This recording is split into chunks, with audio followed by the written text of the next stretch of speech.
Naalala mo pa ba ang iyong mga lolo at lola? Mula pa lamang ipinanganak tayo ay ang ating mga lola na ay ubod talaga ng saya dahil sa pakiramdam nila ay may mga panibagong anak na naman sila at handang protektahan anumang oras ang kanilang mga apo. At sa kabila ng hirap ng buhay, si Lola Maring ay patuloy na itinataguyod ang kanyang dalawang apo na si Owen at Hana matapos itong iwan ng sariling mga magulang. Lola, itlog na naman. Palagi na lang itlog, sabi ni Owen, 19 na taong gulang. Oo nga po Lola, tsaka yung kanin ang unti eh. Hindi na naman po kami mga bata. Sagot din ni Hana na 18 taong gulang. Pasensya na kayo mga apo. Malumani na tugon ni Lola Maring habang inihahain ang almusal. Yan lang kasi ang kaya ko sa ngayon. Pero gagawan ko na ng paraan para makapagpalit naman tayo ng ulam. Pero hindi pa rin nasiyahan ang magkapatid. Lagi na lang po ganyan Lola. Wala na ba talagang ibang makain dito? Sawa na po kami sa itlog. Reklamo ni Owen habang sinisipa ang paa ng lamesa. Tumayo siya, lumapit sa bintana at napakamot ng ulo. Bakit hindi nyo na lang po kasi ipagbili yung mga alahas nyo?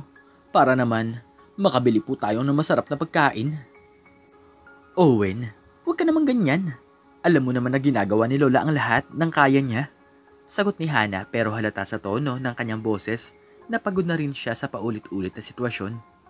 Alam ko Hana, pero hindi ba tayo deserving ng mas maginhawang buhay?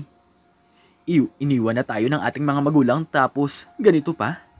Patuloy ni Owen kitang-kita ang pagkapikon sa kanyang muka.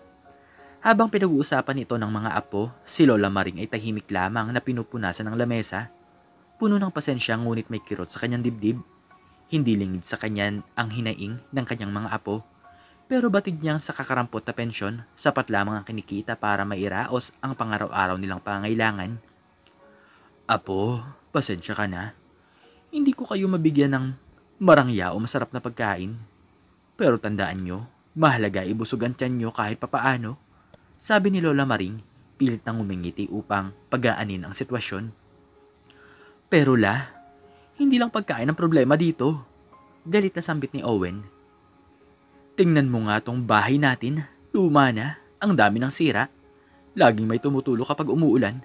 Bakit hindi nyo po ipaayos o ibenta na lang to para makabili tayo ng bago? Si Hana ay tumango na lang. Totoo po yun yung bintana nga, hirap ng isara. Baka isang araw po ay bumigay na lamang to. At yung sahig natin halos mabutas na kapag naglalakad ako.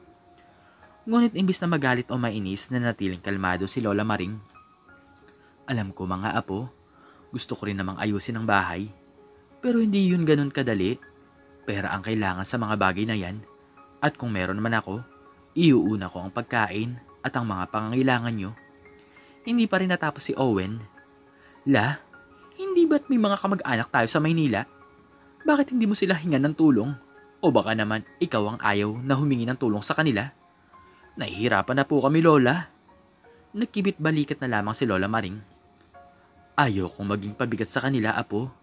Alam ko ring may kanya-kanya silang buhay. Basta't hanggat kaya ko kayong alagaan, ay gagawin ko. Sa puntong iyon halata na ang inis ni Owen.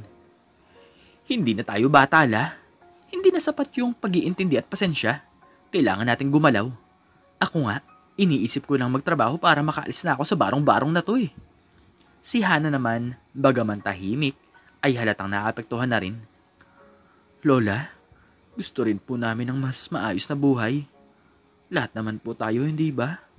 Pero bakit parang wala pong pagbabago? Bumuntong hininga si Lola Maring. Nangingilid ang luha sa kanyang mga mata ngunit pilit pa rin ngumiti.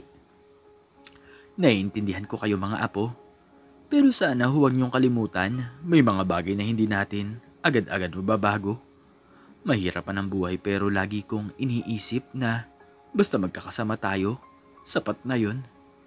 Hindi nakaimik ang magkapatid, ngunit ramdam pa rin ang init ng kanilang mga hinaing. Si Owen ay napalingon sa labas ng bahay, tila nag-iisip kung hanggang kailan magtitiis sa ganitong sitwasyon.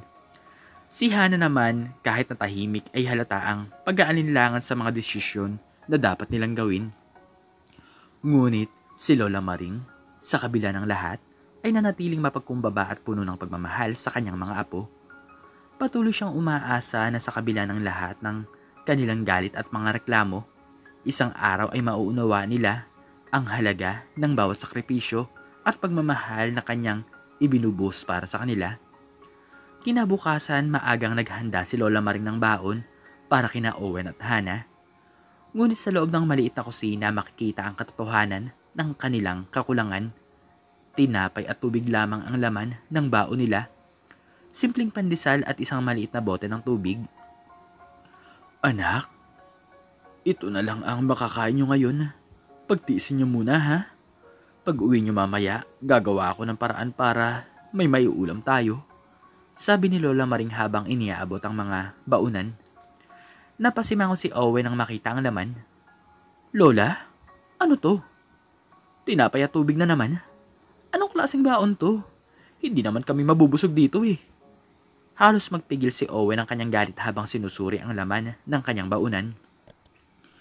Hindi mo ba naiintindihan la? Nahihiya na nga akong kumain sa school tapos ganito pa ang baon namin.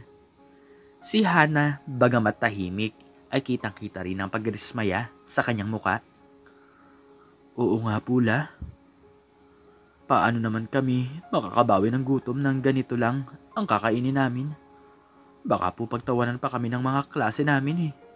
Ramdam ni Lola Maring ang bigatang mga salita ng kanyang mga apo, ngunit pilit siyang ngumiti upang pagaanin ang sitwasyon. Pasensya na kayo mga apo. Alam kong mahirap ang sitwasyon natin ngayon pero ginagawa ko naman ang lahat ng makakaya ko para sa inyo. Ang mahalaga, may laman ang tiyan nyo kahit papaano. Laman? Tumayo si Owen, naiinis na. Lola, hindi sapat to. Ano na lang ang isipin ng mga klase namin? Lagi na lang kaming kinakapos. Hindi mo ba naiisip na nakakahiya na to? Tumango si Hana bilang pagsang-ayon. Lola, mahirap to. Hindi na bata ang kasama namin sa school. Kailangan din namin ng disenteng baon. Napabuntong hininga si Lola Maring.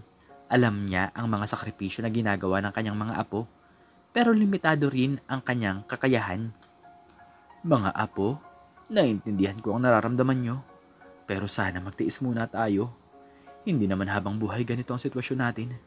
May darating din na magaan na panahon.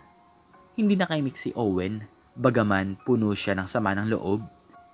Alam niyang walang ibang pagkukunan si Lola. Napapikit siya, pilit na nilulunok ang kanyang galit. Si Hana naman ay hindi na nagsalita, ngunit halatang mabigat ang loob. Pasensya na mga apo. Muling sabi ni Lola Maring habang tahimik na inaabot ang mga baon. Tandaan nyo, mahalaga kayo sa akin. Balang araw gaganda rin ang takbo ng buhay natin.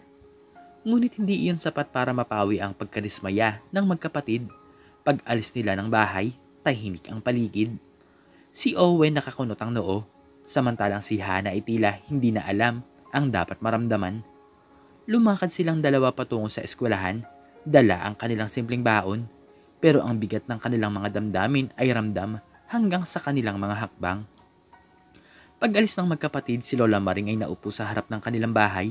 Iniisip kung paano pa niya pagkakasyahin ang natitirang pera para sa kanilang hapunan. Pagod na siya, ngunit hindi siya sumusuko. Habang nakatingin sa kalsada, napansin niya ang isang bagay na kumikislap sa lupa. 100 piso. Agad niyang pinulot ito, hindi makapaniwala sa kanyang swerte. Salamat po, Panginoon. Bulong niya sa sarili habang pinupunasan ng pera. Sa isip niya, agad na isip ni Lola Maring ang paborito ng mga apo, ang pritong manok. Alam niyang matagal na nilang hinihiling ito kaya't hindi na siya nagdalawang isip. Dali-daling nagtungo si Lola Maring sa tindahan upang bumili ng manok.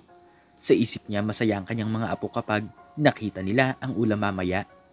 Ngunit nang matanggap na niya ang manok, natigilan siya. Kulang ang natitira niyang pera para bumili ng bigas. Hindi ito sapat para sa isang buo at masaganang hapunan. Habang naglalakad pa uwi, napadaan si Lola Maring sa isang malapit na bigasan.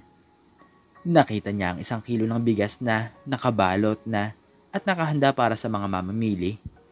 Pinagmasdan niya ito ng matagal, tulad ng isang bagay na napakahalaga at malapit na sa kanyang mga kamay. Ang takot at pag-aalinlangan ay pumuno sa kanyang isipan. Ngunit ang gutom ng kanyang mga apo at ang kanilang mga reklamo mula kahapon ay mas matimbang sa kanyang puso. Sumilip si Lola sa paligid, tinitiyak na walang nakakakita.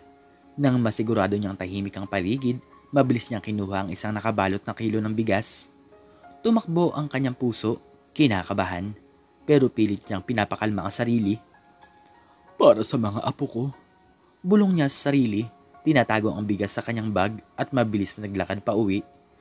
Pagdating sa bahay, halos nanginginig ang kanyang mga kamay habang nilalabas ang mga binili. Alam niyang mali ang kanyang ginawa, ngunit iniisip niya ang mga ngiti ng kanyang mga apo kapag nakita nila ang inihandang hapunan. Naway mapatawad mo po ako, Panginoon. May hinang bulong ni Lola Maring habang inilalabas ang manok at bigas. Ginawa ko lang po ito para sa kanila.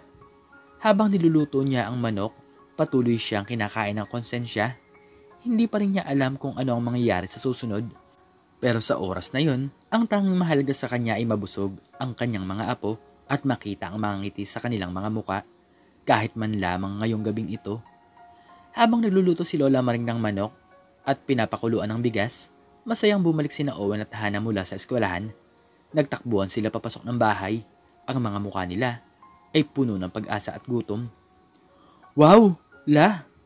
Amoy pa lang, nakakagutom na. Masiglang sabi ni Owen habang naaamoy ang masarap na ulam.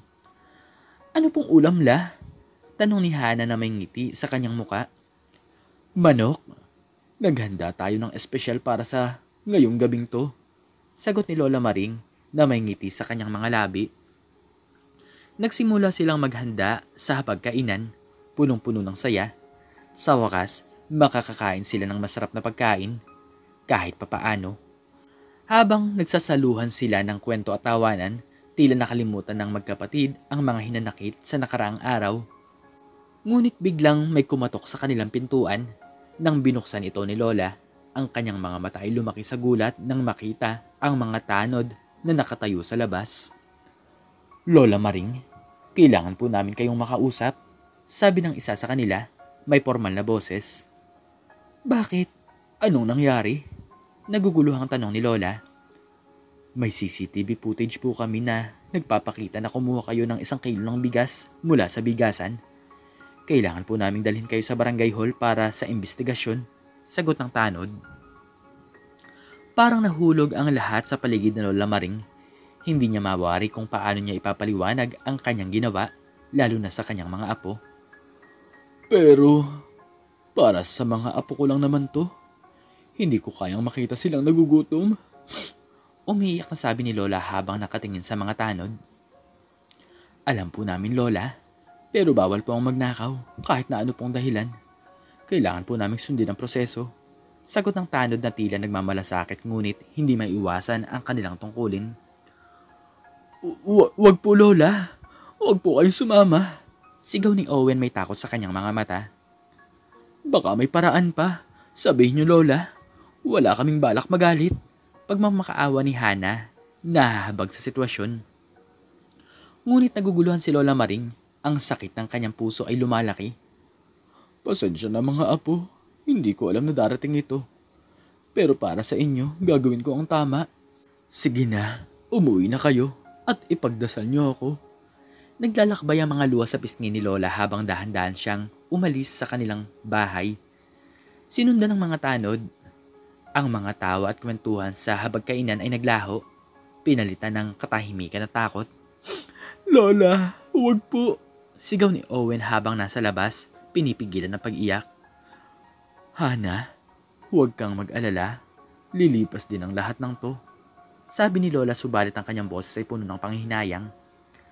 Habang unti-unting nawawala si Lola sa paningin ng magkapatid na natili silang nakatayo sa pintuan, hindi makapaniwala sa nangyari. Ang mga ngiti at saya na dulot ng masarap na hapunan ay pinalitan ng takot at pangungulila sa kanilang mahal na Lola.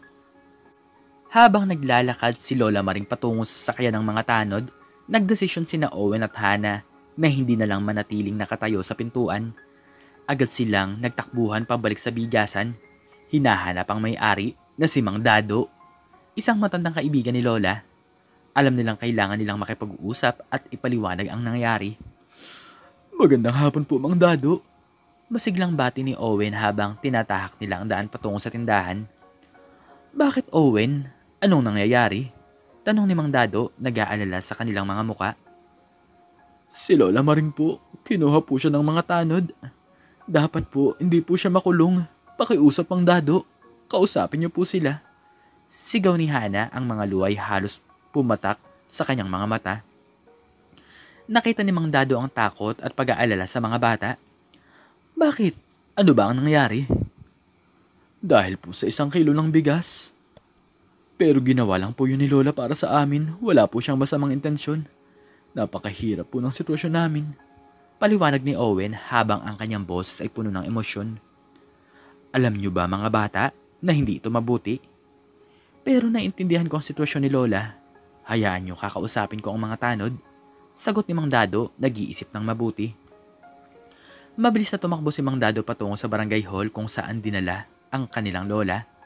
Samantalang sina Owen at Hana ay nagdarasal na sana'y makuha ang puso ng mga tanod at ang may-ari ng bigasan. Nang dumating si Mang Dado sa barangay hall, nakita niya ang mga tanod na nag-uusap kay Lola. Huwag niyo siyang ikulong. Kailangan nating maunawaan ang kanyang sitwasyon. Ani ni Mang Dado, mabilis na lumapit sa kanya. Ano ang dahilan, Mang Dado? Tanong ng isang tanod habang nakatingin kay Lola na umiiyak. Alam niyo ba na may mga pagkakataon na ang mga tao ay natutukso na gumawa ng masama, lalo na kung para sa kanilang pamilya? Si Lola Maring ay walang masamang intensyon. Siya ay isang mabuting tao na nagmamalasakit sa kanyang mga apo. Hindi siya dapat parusahan. Paliwanag ni Mang Dado, ang kanyang boses ay puno ng damdamin. Makalipas ang ilang sandali, narinig nila ang tinig ng mga bata na dumating. Mang Dado, huwag niyo pong hayaan na makulong si Lola. Wala siyang masamang ginawa. Sigaw ni Hana samantalang si Owen ay tumayo sa tabi ni Mang Dado. Naintindihan po namin na mali ang kanyang ginawa. Pero siya ay nagdesisyon na magnakaw nang dahil po sa sobrang pagmamahal sa amin. Gagawin po namin ang lahat para sa kanya. Sabi ni Owen, nakatingin sa mga tanod na may ngiting puno ng pag-asa. Matapos ang ilang minuto na pag-uusap at pagbibigay ng mga paliwanag, nagdesisyon ang mga tanod na hindi na ituloy ang pagkulong kay Lola Maring. Dahil sa mga bata at sa inyo, Mang Dado, bibigyan namin siya ng pagkakataon. Pero sana'y matutunan niya na ang bawat pagkakamali ay may kapalit. Sabi ng tanod. Agad na lumingon si Lola Maring sa kanyang mga apo at nakitang nakatingin sila sa kanya na may ngiti at pag-asa. Salamat mga apo ko. Hindi ko kayo pababayaan. Pagsusumikapan kong ituwid ang aking pagkakamali. Ani ni Lola habang tinatanggap ang yakap ng kanyang mga apo. Mula sa araw na yon, pinilit ni Lola Maring na magtrabaho ng mas mabuti at matutong humingi ng tulong kaysa gumawa ng masama. Ang pagmamahal ng kanyang mga apo ang naging dahilan upang siya ay magsimulang muli, mas matatag at mas handang harapin ang hamon ng buhay. Ikaw, anong natutunan mo sa istoryang ito? Makikicomment naman sa baba kung ano ang iyong natutunan. At hanggang dito na lamang po nagtatapos ang aking istorya at sana po ay nagustuhan niyo ito. Please like, share, and subscribe and click the notification bell para palagi po kayong updated sa mga bago ko pong istorya. Muli ay maraming salamat po at God bless us all.